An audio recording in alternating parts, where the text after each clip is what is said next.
Welcome to my channel T square. आज की video में सीखेंगे अपने गोल्स को कैसे अचीव करें। आर्थिक लक्ष्य बनाएं। लक्ष्य से आपकी योजना को आकार मिलता है। योजना से आपके कार्य तय होते हैं। कार्यों से परिणाम हासिल होते हैं और परिणाम से आपको सफलता मिलती है। और यह सब लक्ष्य से शुरू होता है। अगर आपका कोई लक्ष्य नहीं है तो आपकी सफलता संदिग्ध है। अगर आप यही नहीं जानते कि आप कहां पहुंचना चाहते हैं तो आप कहीं नहीं पहुंच सकते। जैसे किसी यात्रा पर जाने से पहले आपको यह पता होना चाहिए कि आप कहां जाना चाहते हैं। उसी तरह आपको यह भी पता होना चाहिए कि आर्थिक क्षेत्र में आप कहां पहुंचना चाहते हैं। तभी आप वहां तक पहुंच सकते हैं। यदि आपकी कोई मंजिल ही नहीं है तो आप वहां तक पहुंचने की योजना कैसे बनाएंगे और उस दिशा में कैसे चलेंगे। अगर आप जीवन में कुछ करना चाहते हैं तो यह जान लें कि लक्ष्य के बिना काम नहीं चलेगा। लक्ष्य दो तरह के होते हैं, सामान्य लक्ष्य और निश्चित लक्ष्य। सामान्य लक्ष्य इस प्रकार के होते हैं, मैं और ज्यादा मेहनत करूंगा, मैं अपनी कार्य कुशलता बढ़ाऊंगा, मैं अपनी योग्यता में वृद्धि करूंगा इत्यादि। दूसरी ओर स्पष्ट लक्ष्य इस प्रकार के होते हैं, मैं हर दिन 8 घंटे काम करूंगा, या मैं हर महीने 20,000 रुपए कमाऊंगा, या मैं सॉफ्टवेयर डिजाइनिंग का कोर्स करूंगा।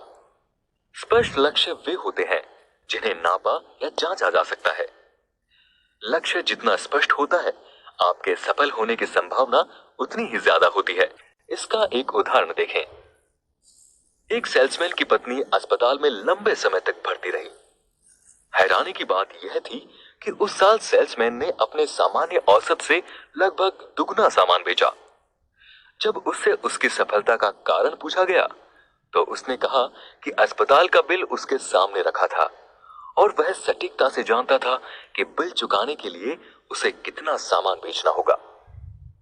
इस उदाहरण से यह स्पष्ट हो जाता है कि अगर कोई मनुष्य ठान ले तो वह अपने आर्थिक लक्ष्य हासिल कर सकता है।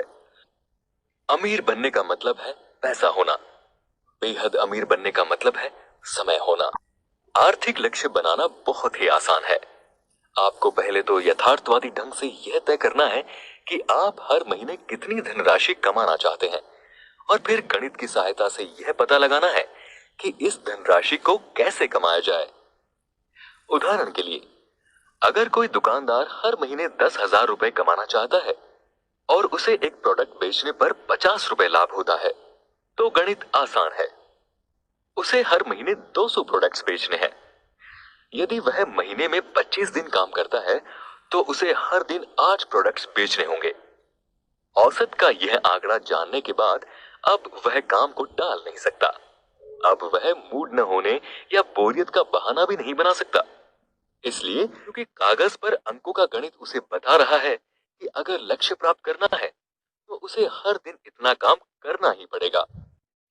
स्पष्ट लक्ष्य होने पर आपको हर पल पता रहता है कि आपने कितनी प्रगति की है।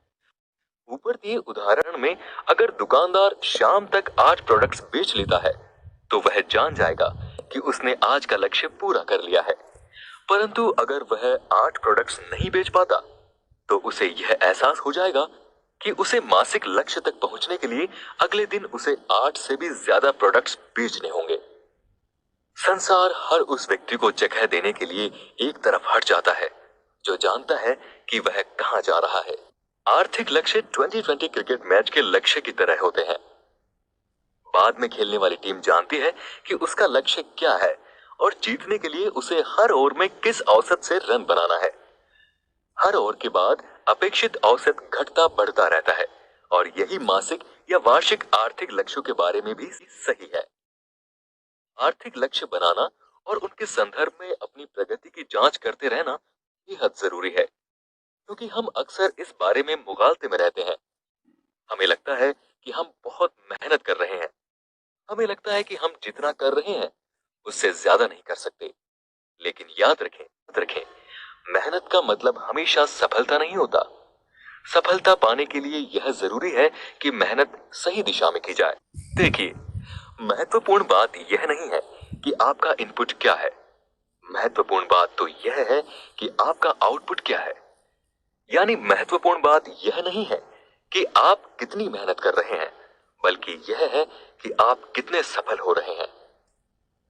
अगर आपको वह फसल पसंद नहीं है जो आप काट रहे हैं, तो उस बीज की जांच करें जो आप बो रहे हैं।